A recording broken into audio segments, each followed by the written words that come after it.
So we have a number of partner agencies that we are working with to help get this accomplished. So you see TriMet and C-Tran on the transit side of things, Oregon Metro and Southwest Washington Regional Transportation Council as far as planning or regional planning organizations, City of Portland, City of Vancouver, the Port of Portland, and the Port of Vancouver. So these are our partner agencies, and they help make up the executive steering group. So we also have other partners, our federal partners, permitting agencies, state and local elected officials. We're having great conversations with tribal governments as well as other stakeholders and the public. So before we leave this slide, I'd like to tell you a little bit about myself. So I've been in Portland all of 10 months. I came out here on a national search for someone to lead the program. And I have been privileged to lead a team of professionals to talk about this. My background is in the DOT world, although I spent 3 years in the private sector. But more importantly, throughout my career, I've worked on non-motorized and active transportation programs for the Michigan DOT as well as Maryland State Highway Administration. I'm a lifelong member of the League of Michigan Bicyclists, and the first thing I did when I got here was park my car and get a bike that I can get around town and commute down to the office. So I believe in the mission of active transportation and having appropriate facilities for to make transportation that is not a single vehicle trip more accessible to folks who choose that mode of transportation. So we can go to the next slide. So once again, the question is, why do we need to replace the Interstate Bridge? It's a critical connection. The interstate is the only interstate that connects Mexico and Canada on the West Coast. It's a vital trade route. It supports the local economy. We have two very vital ports that are connected by the interstate and receives a lot of goods that get shipped from here, from Oregon, and from Washington around the country. So the second bullet is probably one of the most major things. The oldest of these two bridges, and there are two bridges in tandem that carry I-5 across the Columbia River. The oldest of these is 104 years old. And at the time it was built, it was the height of technology. But now it no longer satisfies that need for modern commerce and travel, as well as safety. And it's also at risk of collapse in the event of a major earthquake. It's built on wooden piles in silty soils that if there is a cascadia subduction, that bridge will probably be put out of service because of the age of it and the lack of preparation for a seismic event. So one of the things that we're looking at is building a modern connection for a growing community. So the IBR program, we will utilize past work to help identify a solution that reflects current community priorities and will improve our transportation system now and for the future. And the thing that I tell folks is that, the folks who have kids that are young, these are kids that are going to see this thing their entire life, and their kids will see this bridge their entire life. This is a 100-year bridge that we will be constructing. So it's very important that we get it right and make sure that we are looking towards the future of transportation in the region. Next slide.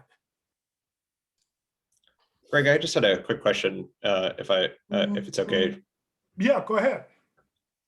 One thing that you had mentioned is that this bridge, the Interstate Bridge, is the only way for interstate commerce to happen after the seismic event, whatever you want to call that.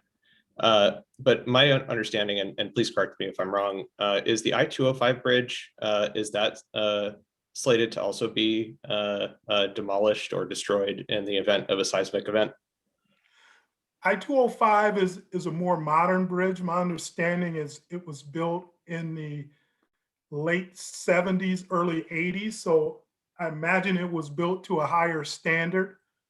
But once again, I-205 carries currently approximately 165,000 vehicles per day, where I-5 carries 138,000 vehicles. So there's no way that I-205 could absorb the traffic load if I-5 becomes non-passable. Got it. And just a quick follow-up on that. Do you know if the BNSF rail bridge, which is just west of the Interstate Bridge, is that, as my understanding, is the only rail route that actually connects Oregon and Southwest Washington? Would that be at risk in the seismic event? And is the project team actually looking at replacing that to make sure that our rail system also remains intact after the seismic event? So it is my understanding that that is the main rail crossing for Oregon and Washington.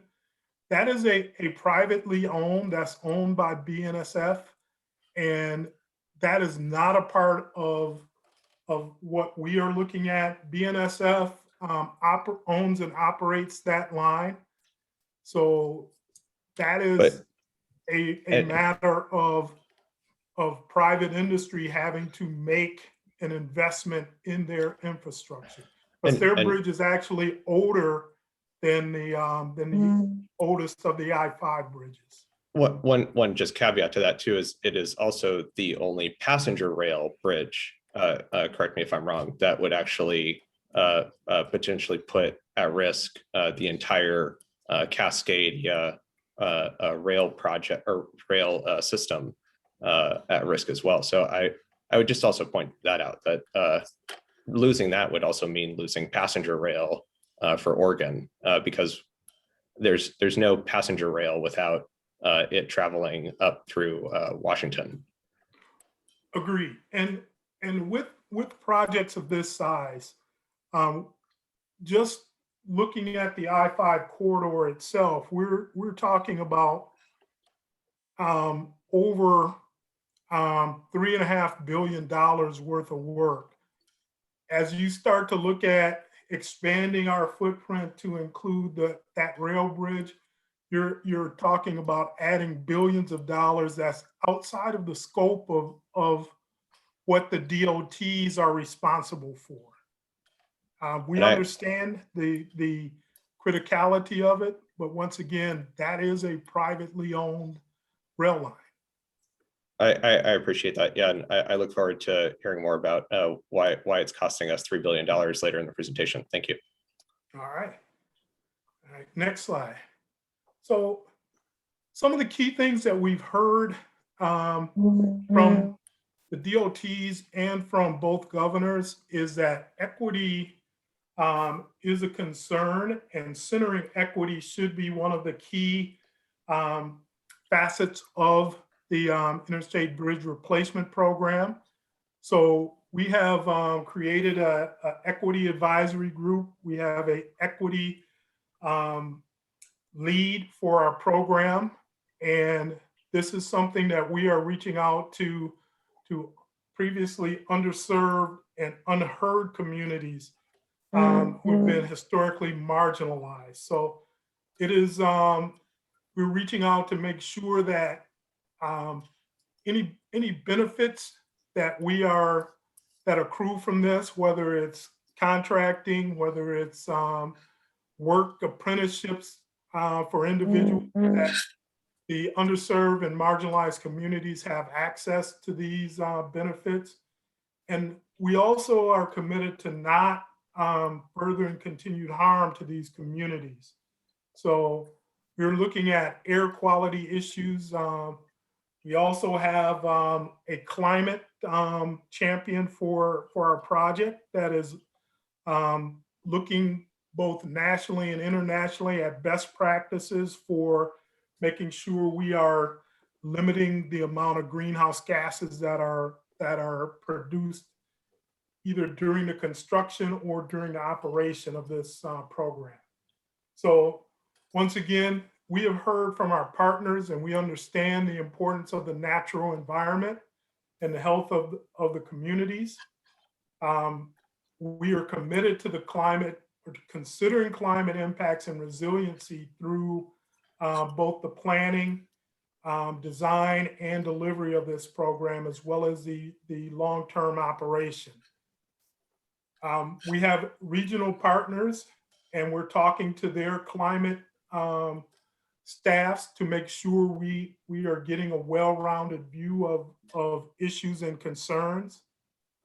One of the things that we are also looking at is creating appropriate modal choice. And by appropriate, I mean easily accessible choices to stop the one vehicle occupancy trips going across the bridge, but to give folks choice if they decide they want to ride a bike or walk or roll across this bridge. We're going to have safe facilities for them to efficiently cross, as well as having a high capacity transit role to go across the river if folks choose a transit mode. Oh, next slide. So this is our program timeline. This shows the start of the previous planning efforts and the end of it in 2014. We picked up in 2019, and currently we are still in the planning and environmental phase. We have a record of decision that we are working from that was approved for the previous project. So we are looking at what things have changed between then and now, and looking at design changes and design options that we can incorporate into this project. So if we stay on schedule, we will have an environmental record of decision by 2024 or sometime in 2024, and we will begin preliminary design and start letting construction packages in the year 2025. And right now, it is anticipated that the project in its entirety will take 7 years to construct. Next slide.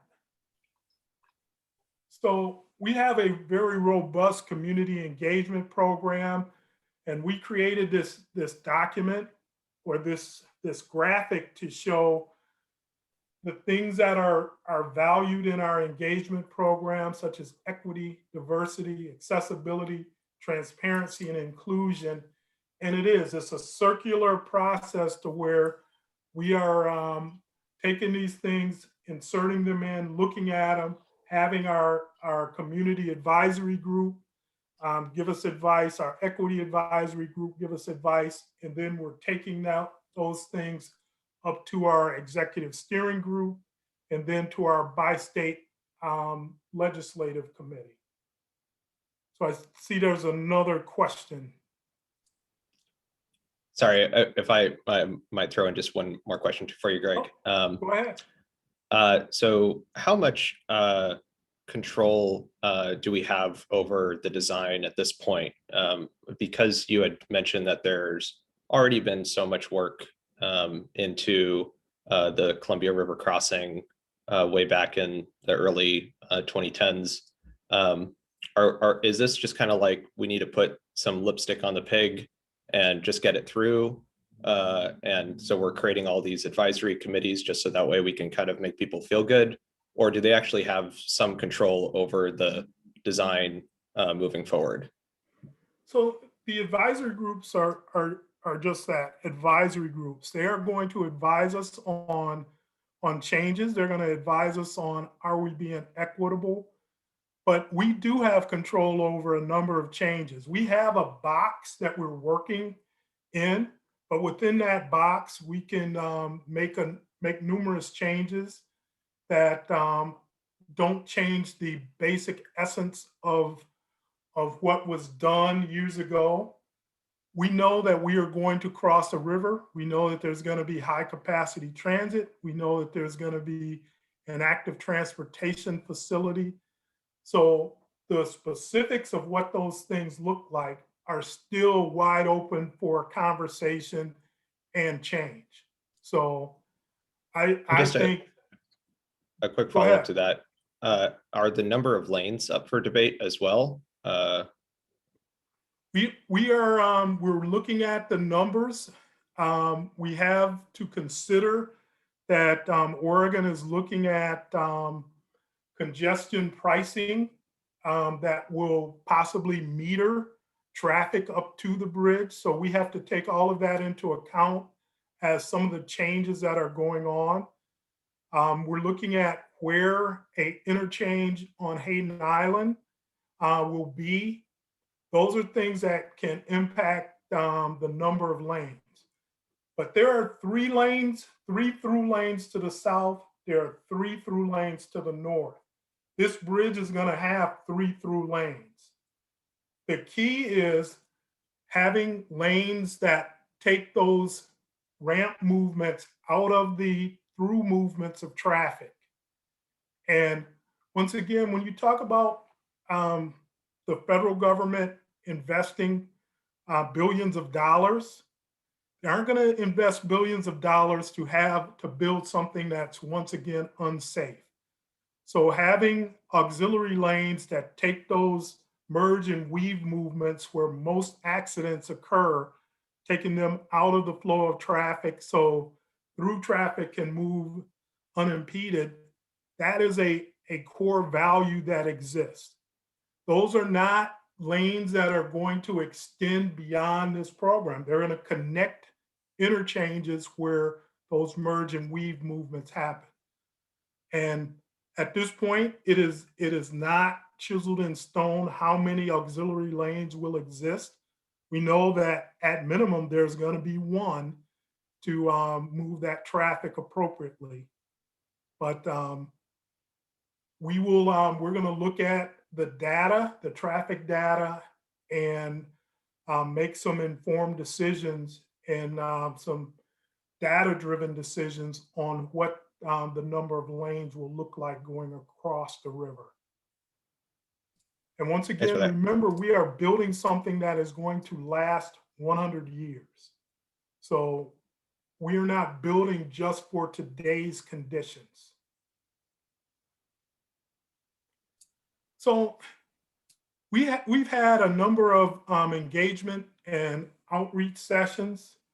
We've had an online open house. We had an interactive survey where we had over 9,000 participants, and they gave us about 15,000 open-ended comments. We have just put all of those comments and replies together. And if you go to our website at interstatebridge.org, you will see a document that is 55 pages that speaks to the comments that we received and answers many of those or all of those comments in an organized fashion. So we have done community briefing events. We have a social media presence. We have direct stakeholder engagement. In underserved communities, we have liaisons into English as a second language communities. We're outreaching to many multicultural communities, and our advisory group is giving us great input on how we reach, for example, the disabled community, to make sure that we're taking their concerns into consideration. We have, once again, an executive steering group, an equity advisory group, and a community advisory group. And we've had listening sessions for communities of concern. We had youth. We're having one tomorrow that's going to speak to commuters going across the bridge, and that's commuters of all modes. So if you guys are interested, that information and start time is on our website, and we'd invite you to come and participate in those sessions. Next slide. So we have done several outreach as far as asking folks what they feel the problems are associated with the current crossing. And the 6 things that we hear consistently are congestion and reliability, earthquake vulnerability, safety concerns. Those are the top 3. But we also hear that there's inadequate bicycle and pedestrian facilities, there's impaired freight movement, and also limited public transportation. So these 6 problems were identified in the previous planning study, the CRC. They still exist. Nothing that has occurred in the last 10 years have solved these problems, so they still exist. Next slide. The 2 additional priorities that have been identified that were not identified back in the previous study was climate and environment, and the commitment to equity.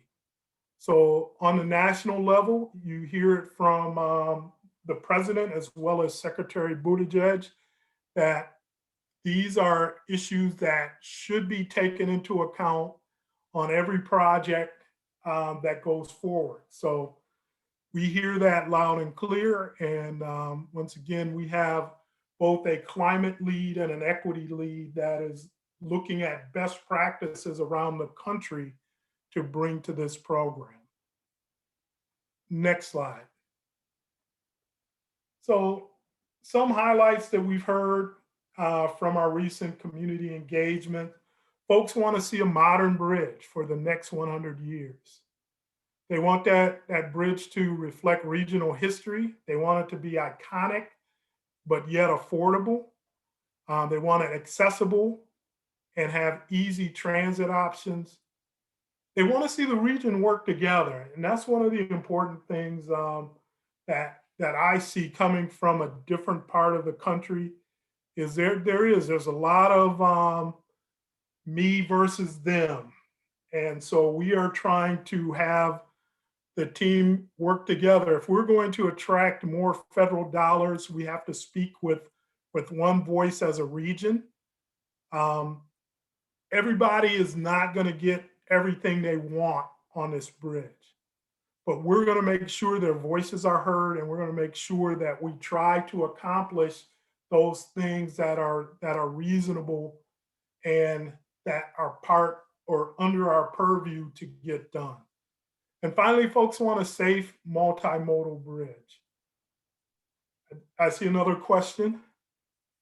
Well, and Greg, just on that last point that you made, I see a question in the chat from Eric about what we know at this point about the design for bike paths on the bridge. How many bikes or the width of that? What do we know at this point? I noticed you had a cars per day number. Did you have a bikes per day number in mind? When you say have a number in mind of what we can accommodate? I think you mentioned the car traffic per day that the bridge was intended to carry, and I'm wondering what's the design number for bikes per day? And I don't have that number handy. I know we've done bicycle counts out there. once But again, we can't I- we can't count the bikes that are there and designed for that. We're talking about 100-year design, right? So we need to design for how many people need to be riding bikes in 20, 50 years.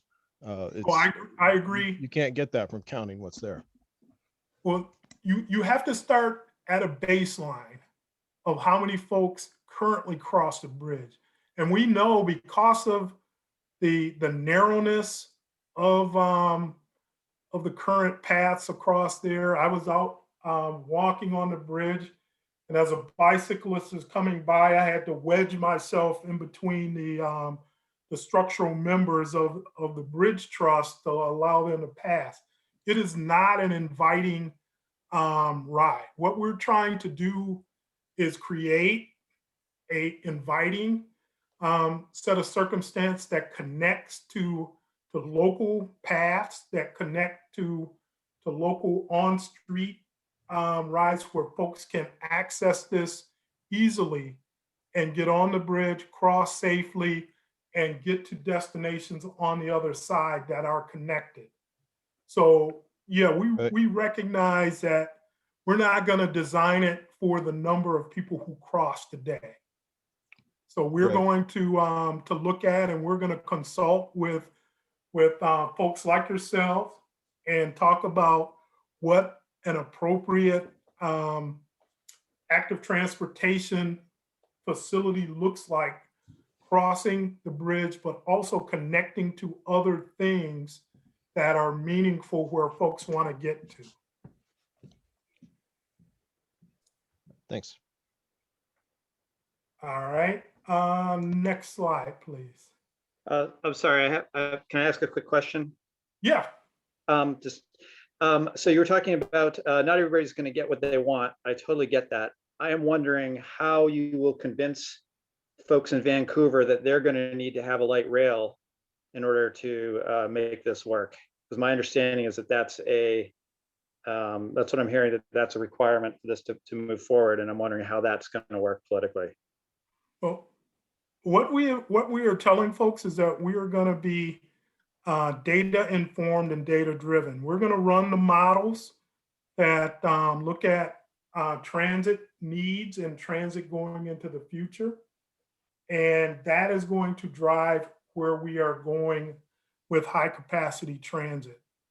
So I think there's room for understanding and room for compromise. I know some folks that are digging their heels in on both sides.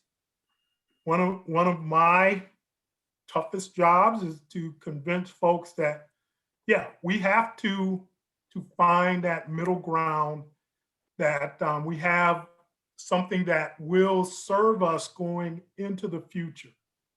Because if we ignore high capacity transit and we don't have something that's going to serve us into the future, there's going to be no way in hell that folks are going to come back in 10 years and say, yeah, let's do this process again.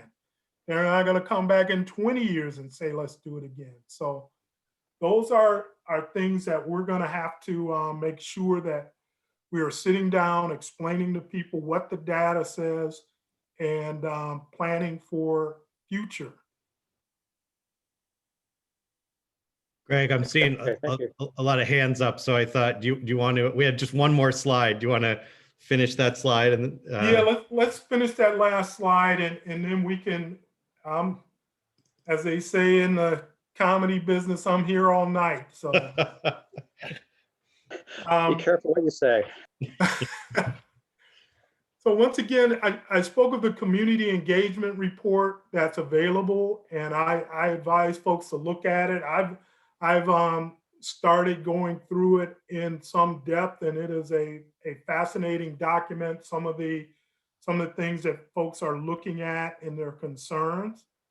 So we have a multimodal commuter listening session that is tomorrow, and that session is one of many, but it will include active transportation, as well as transit and automobile modes that commute across that bridge every day. So other future listening session topics are, we're going to specifically have active transportation. I've had a great conversation with Sarah Iannarone about how she can bring some expertise to the table, along with other groups like yourself that can come and inform us what appropriate active transportation can look like going across this bridge. We're also going to talk about Hayden Island and how Hayden Island is going to be accessed.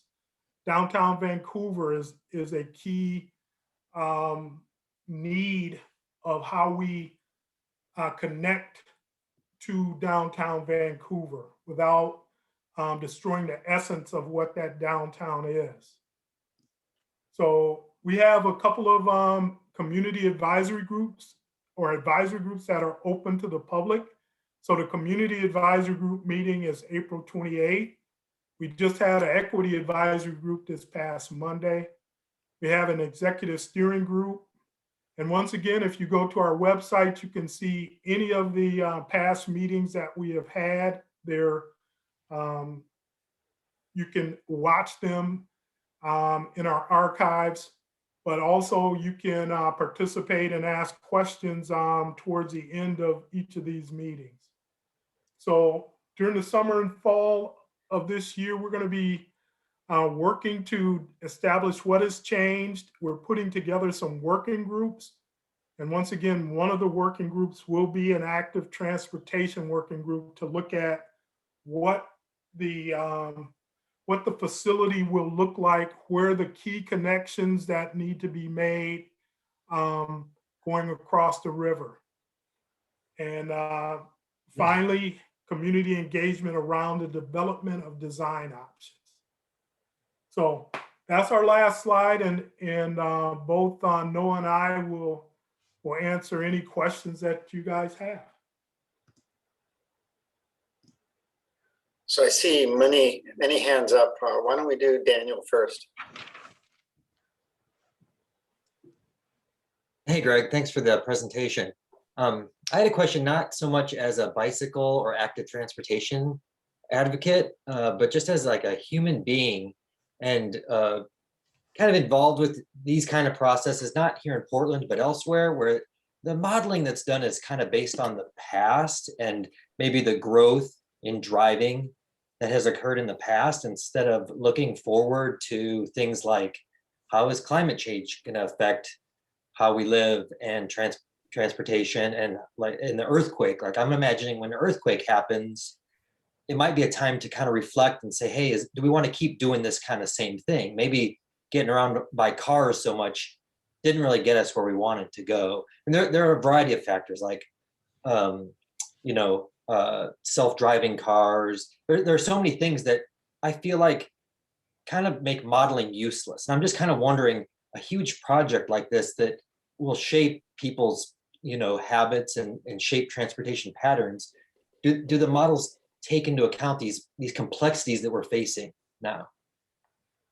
So models are imperfect projections. I agree with you 100%. Models cannot accurately project technology changes and the mood of human beings as to what they see. Models try to take those things into account. They look at patterns, they look at things. One of the things we're hoping to do as we run our models, that we're going to bring in folks nationally who have national credentials, who are on the cutting edge of modeling, both for traffic modeling and transit modeling, to come in and look at what we are doing, look at our inputs and look at our outputs to say, yeah, we think this is a smart way to go. So we're going to not just depend on our team, but we're going to look at some national experts to come in and give us advice on how this can move forward.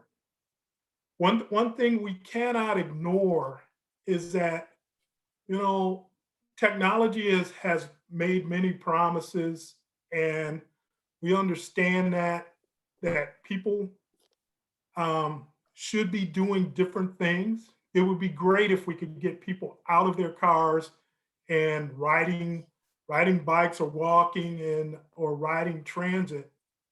People are going to make choices that are best for them. So we have to make sure that we are providing modal choice and reasonable modal choice for folks that may change their mind and may say, yeah, maybe I can park the car and maybe I can ride my bike or maybe I can catch transit to get to Vancouver. So we're gonna try our best to provide modal choice for folks going forward. Great, thanks, Greg. RJ, do you have more questions? Your hand is up. I do have a few more, but I defer if other folks have more questions, because I know I've asked a lot of Greg already. So thank I you, have Greg, some for too. I don't know if entertaining those. anybody else. I don't see any other hands up. Are there any other people wanting to ask questions? Not hearing any. Why don't you go ahead, RJ, and then I'll ask a few. Great. So I guess the other question that I had for you, Greg, was I appreciate your perspective on, we need to look at the data. I do want to mention too that there was an option that was floated back in the day called the common sense alternative. I'm not sure if you've had a look at that. I'll post a link to it in the chat there. But I have. I've seen the common sense alternative. And I think that's one thing that I just ask is to be included in the modeling, as far as also, I know there's a group out in the Puget Sound region that's looking at high-speed rail and making sure that we can support high-speed rail moving forward through this project, I think would be really, really beneficial. And I think the common sense alternative does get us a lot closer than if we were to just leave the BNSF rail in its place. And then the only other thing that I wanted to ask real quick, can you just give us the hard numbers at this point? Just maybe a couple of figures about, how much the actual bridge itself is going to cost to replace versus the additional turn-offs and turn-ons and on-ramps, and just to kind of give us a sense of what the project costs are. Understood. So, and I do want to come back to the common sense alternative. So right now, we did a preliminary, we call it a conceptual finance plan that actually looked back at what the CRC had proposed, because we don't have final designs or what the design options where they're going to take us with IDR. So we looked at what was done before, and with transit options and the replacement of the North Portland Harbor Bridge, there is a variable between 3.5 billion all the way up to 4.5 billion, with the most expensive variables being if transit is the high capacity transit mode, if light rail rather is the high capacity transit mode, if the North Portland Harbor Bridge is replaced in entirety, because it was also looked at retrofitting it seismically. And if that decision was made approximately 20 years ago, and by the time it gets built, that bridge will be probably 25 to 30 years older. So does it make sense to invest in a retrofit of a bridge that now is 30 years older than when it was first analyzed? So those are some of the things, the variables that exist. But right now, the numbers, the ballpark that we are working in is between 3.5 billion and 4.5 billion. And you speak of just the bridge itself, because we have to raise the bridge to allow river traffic to cross under without having now a lift span on it. That in itself is going to have us chasing grade further up I-5 to the north. There are some interchanges that are some old designs that are inefficient, that are part of the traffic congestion problem. We would not be good stewards of transportation dollars if we ignore that, if we built something that ignores what is upstream and what is downstream, directly impacting congestion. So yes, we are looking at interchanges to the north as well as interchanges to the south to try and solve this problem going into the future. But let me speak to the common sense alternative. I've read it, I've watched the video. The common sense alternative, I mean, there's some very smart ideas in there, but there's also talking about building 3 additional bridges across the Columbia River. Now we're trying to build 1 crossing, and we are running into environmental issues. We're running into issues with archaeological sensitivity of the tribes. All of those things have to be taken into account. So you're talking about now tripling the impact. And part of that whole scenario was, well, you can just retrofit the existing bridge.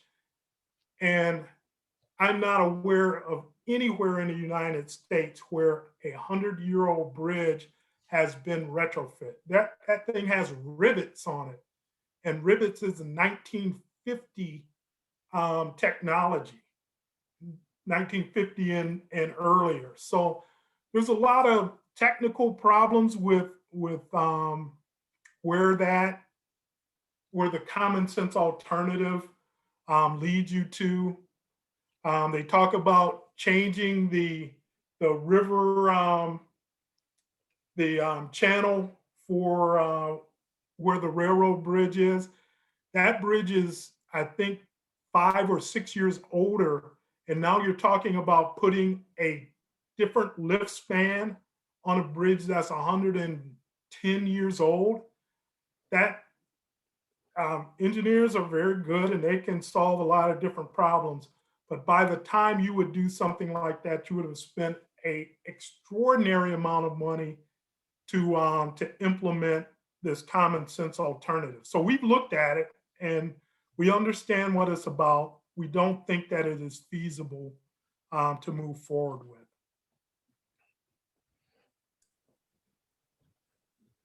Any other questions before I ask a few? So one question is, how far south and north of the Columbia River do you expect the construction to happen? So right now, our program area extends up to SR 500 on the far north end. It's a major interchange that carries a great deal of traffic that dumps onto I-5.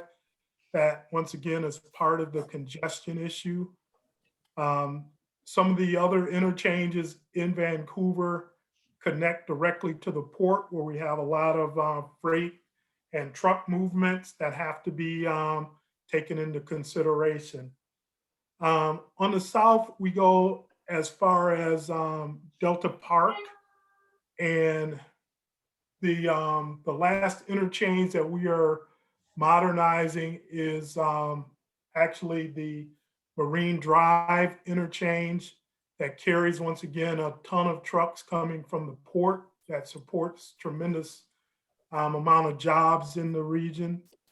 So what we're looking at with working on these interchanges is modernizing them along with a modern bridge to make things work better, to make it safer, to reduce congestion, and therefore reduce greenhouse gases.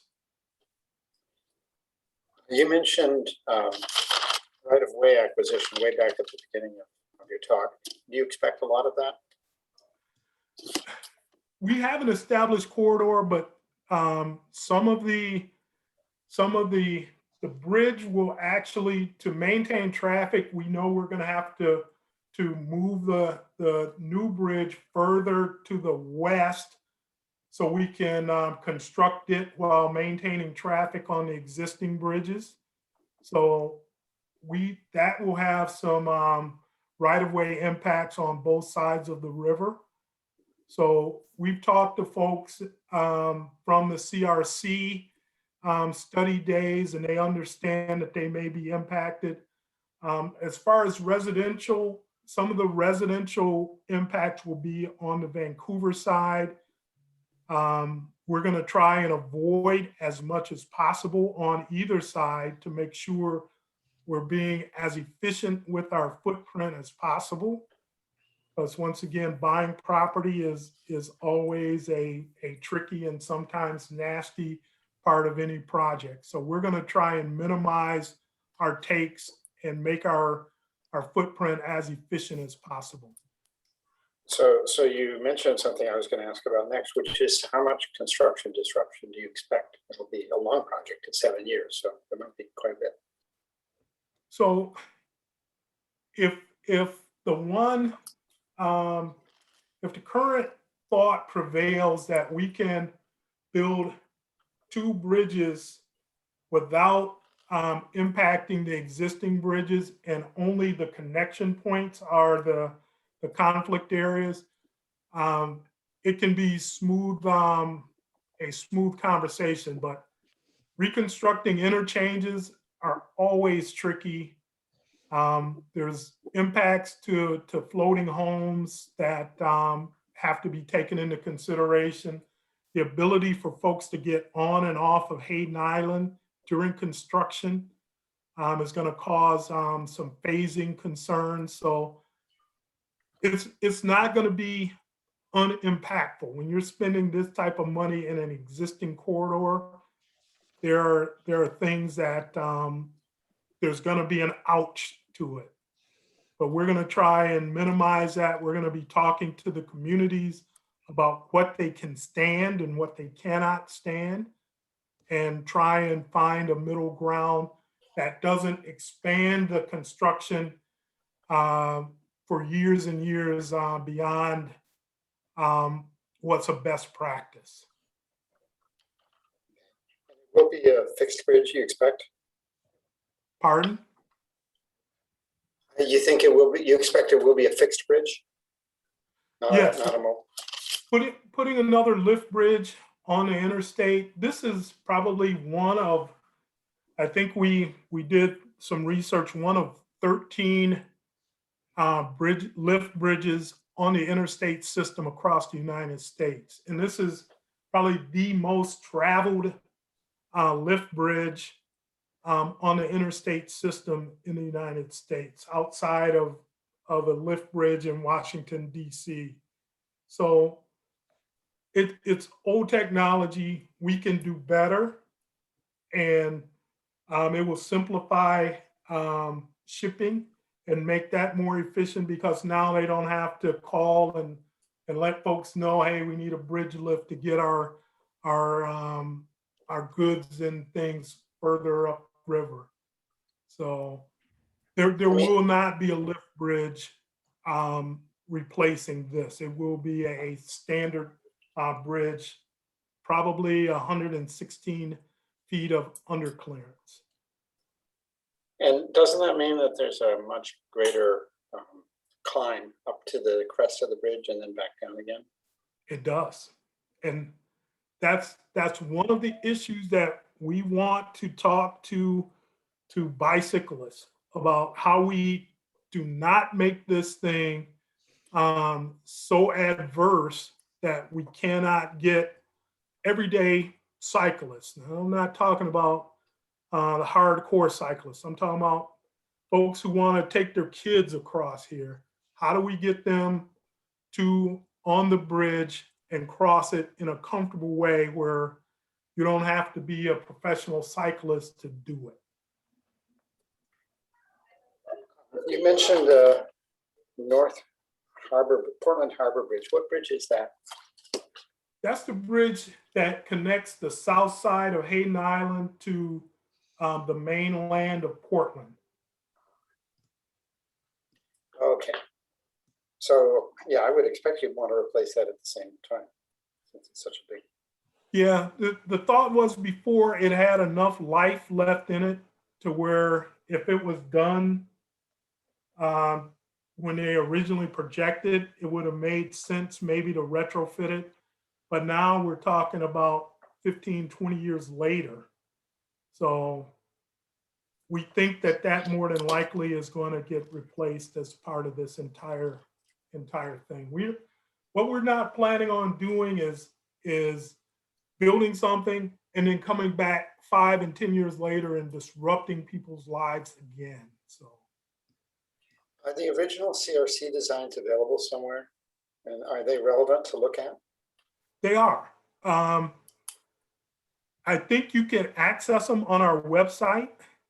And if not, I know Kellyanne and Noah are both here taking notes.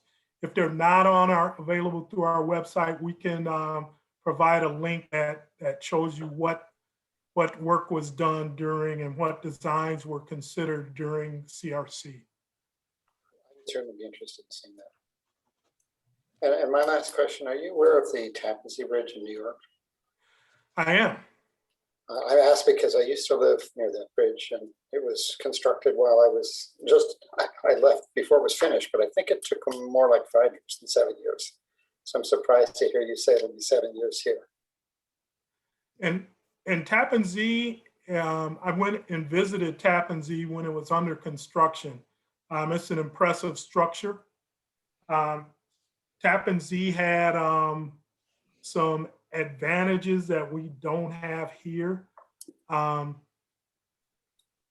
It basically, there were 2 interchanges on each side that tied local streets in. This is something different. Their grades did not change tremendously on Tappan Zee. It's a cable stay bridge that we don't have the luxury of building a cable stay bridge here, which probably would have made our lives simpler, but with 2 airports being in the area, we won't be building a tall structure required for cable stay bridge or suspension bridge. So different circumstances, but yeah, it's a beautiful bridge. They had their challenges, not saying that anything is easy when you're rebuilding large pieces of infrastructure. Well, thank you. Any other questions from people here? Well, thank you, Greg. I appreciate your doing this presentation to us. I thought it was interesting. We'll be looking forward to seeing how the active transportation part of it works out.